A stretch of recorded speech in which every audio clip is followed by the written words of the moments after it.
jamais la douleur ne me fera là péter les plombs et fera de moi un autre homme que celui que je suis et j'ai toujours été.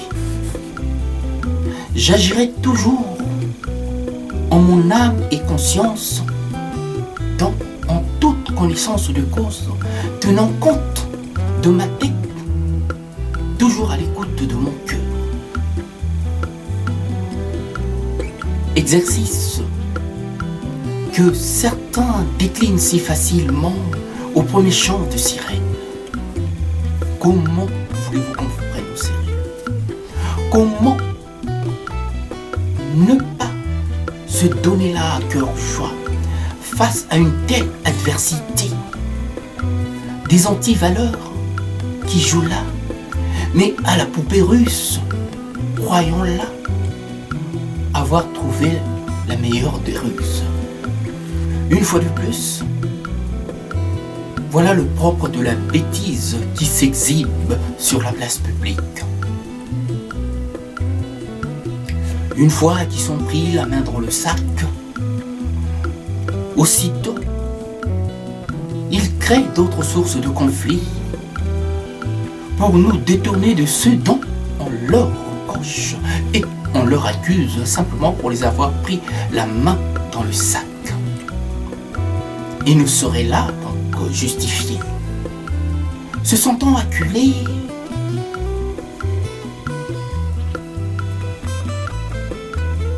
Voilà qui nous incite à un dialogue de magouille sans couille.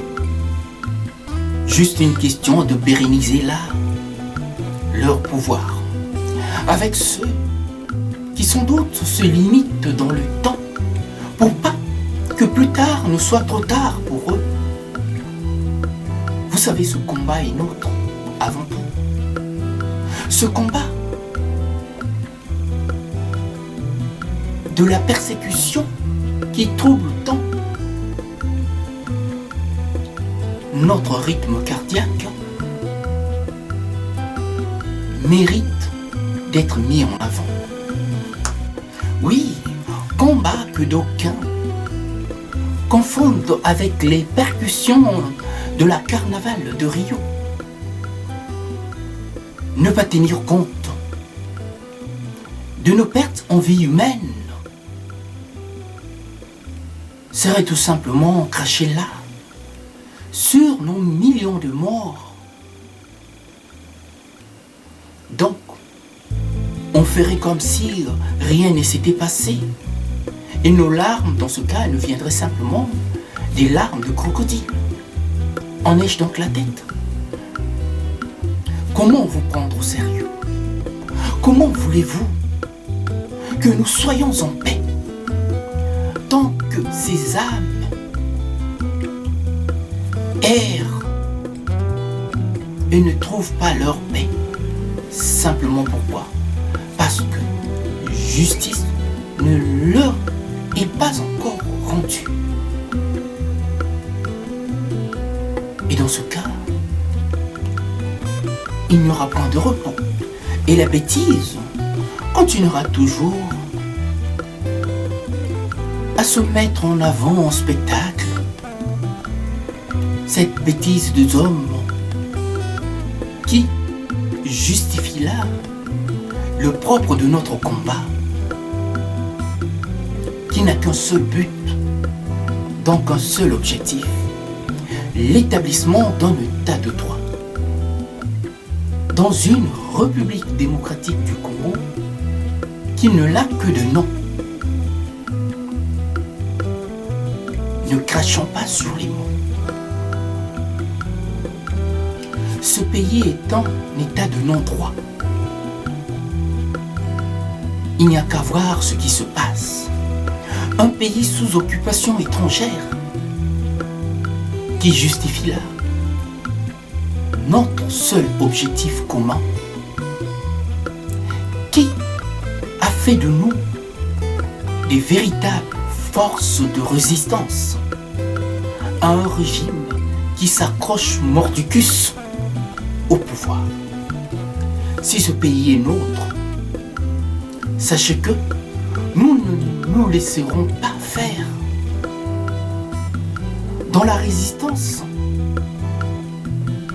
nous n'en faisons qu'un, jusqu'à l'établissement d'un état de droit, mais surtout, vous savez, du bon droit, qui donnerait l'âme à chacun de nous le pouvoir d'user de ses droits dans un état de droit.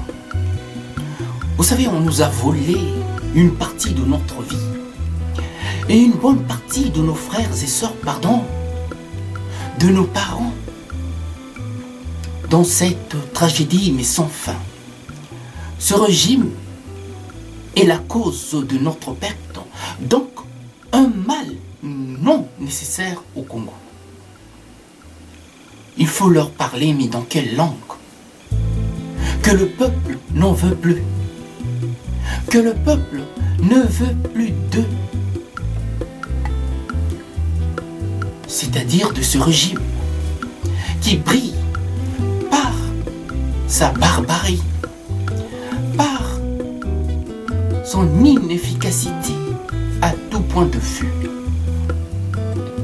et qui brille aussi par ses menaces récurrentes, voudrait peser par la peur qu'ils essaient tant bien que mal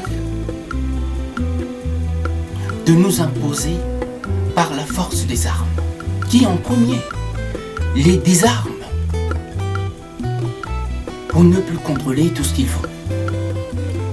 Mais par des enlèvements des figures de proue de la société congolaise, surtout de sa classe politique et en particulier de sa société civile et de sa classe politique qui représente l'opposition. Le must de la torture. Et quelle rupture avec toutes les notions de valeur d'un état de droit. Nous avons besoin de tourner la page dans une nouvelle écriture pour une bien meilleure lecture de notre avenir. Alors, qu'on ne vienne pas là nous bassiner avec un dialogue sans queue ni tête, un dialogue à coups de pioche qui leur servirait ou leur sert, de pneu de secours quand tout va mal. Une culture à laquelle ils ont fini par nous habituer. À ce jeu, ils sont passés maîtres en la matière. Arrêtez là, s'il vous plaît, de jouer à la poupée russe et à la vie de Congolais que vous n'avez jamais su honorer. Toujours pour la vie de Congolais que vous n'avez, pour qui vous n'avez que peu de garde. Et gare à celui qui se fera prendre une seconde fois.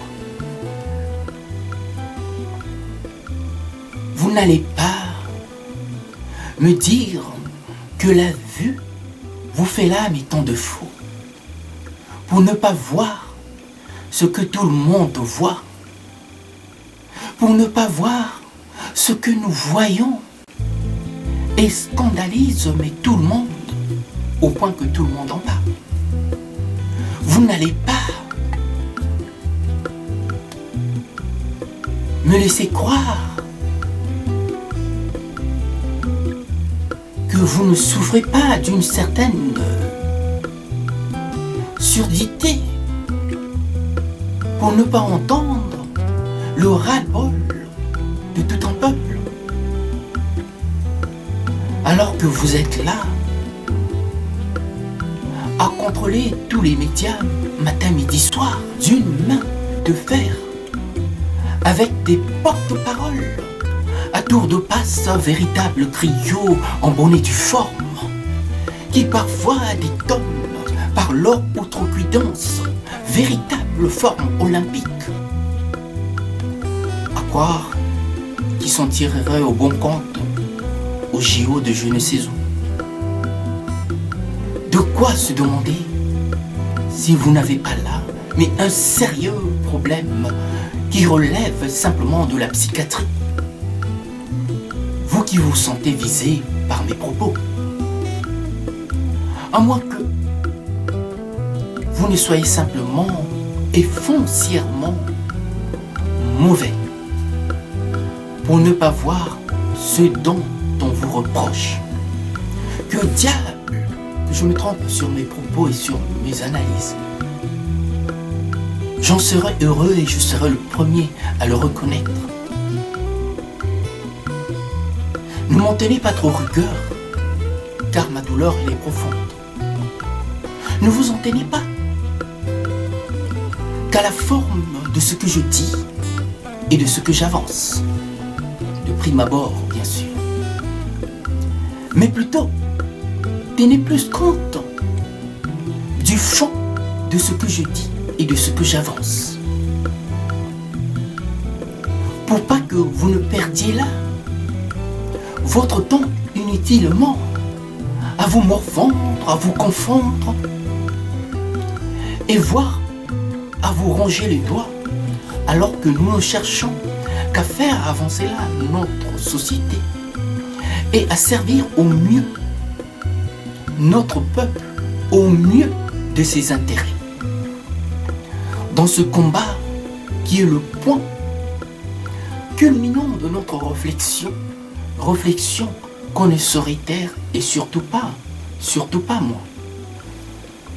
Même pas pour le beau yeux de je ne sais qui.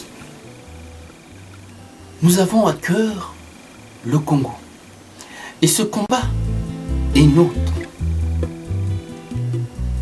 Nous vaincrons ce mal à confusion par une profusion de visions dont le peuple en serait l'heureux bénéficiaire et n'aura là que l'embarras du choix. En somme, une réelle démocratie, et cette fois-ci en bonne et due forme. D'où